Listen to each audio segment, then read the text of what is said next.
Radiation dose to a human body and its effects are very difficult to measure. Different organs are affected in different ways, and the different forms of radiation do different amounts of damage.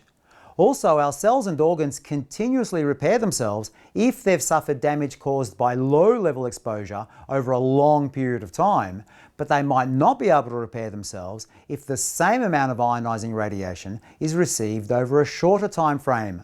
After extensive research over the past 100 years or so, scientists have come up with 3 ways of quantifying the radiation dose that we receive from both natural and from artificial sources of radiation. The first measure is what's called the absorbed dose. This is a measure of the energy absorbed per kilogram of tissue. The international unit for absorbed dose is the Gray, named after English scientist Lewis Gray, who was a major pioneer in the study of how ionizing radiation affects living things. Now, it's a little bit more complicated because of the fact that different types of ionizing radiation have a different effect on our bodies. As I said, alpha particles emitted inside our bodies cause much more biological damage than beta minus particles or gamma rays. So, to take into account the different types of radiation, scientists use what's called the equivalent dose, which represents the probability of suffering harm, like developing cancer or suffering organ damage as a result of radiation exposure.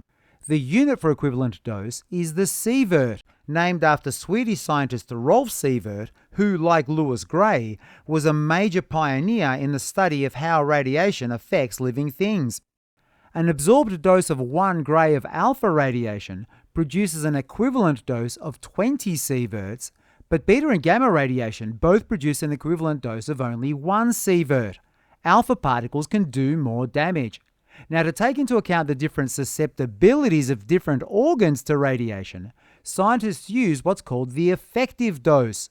It's the third and final measurement.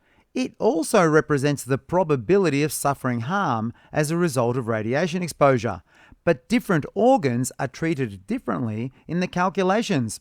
To calculate effective dose, a weighting factor for different organs is used. These are the figures for the weighting factors. The tissues of these 5 organs are particularly susceptible to radiation, and they're given a weighting factor of 0.12. Breast tissue here applies equally to both sexes, because both sexes have prominences of fatty and other tissue in the chest region, though they're typically more obvious in women, of course.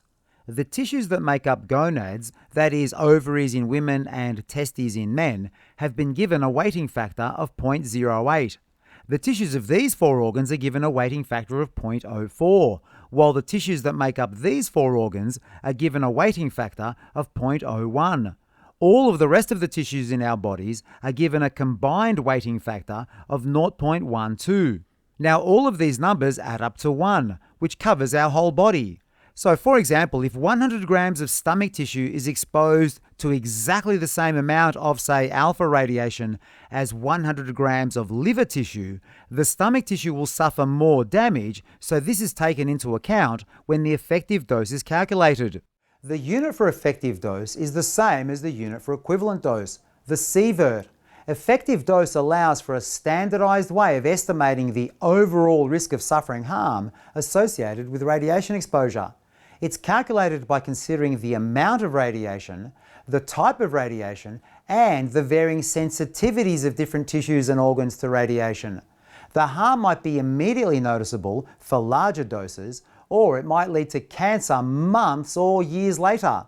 So, unlike, say, medicine, where you might take a dose of 500 milligrams of something in a pill, equivalent dose and effective dose, I'll say again, are measures of the probability of developing cancer or suffering other harm. They're not physical quantities of something.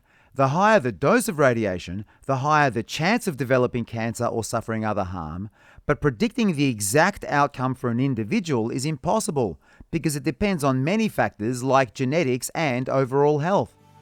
Thanks for watching this short excerpt from Shedding Light on Nuclear Radiation Episode 9, Radiation Dose. The Nuclear Radiation series introduces students to all the essential concepts of the topic of nuclear radiation. This video explains what ionizing radiation is and the concept of radiation dose. To watch the whole episode and the whole series, visit the link in the description below. You can also download the worksheet that accompanies the video. Don't forget to like and subscribe. See you next time.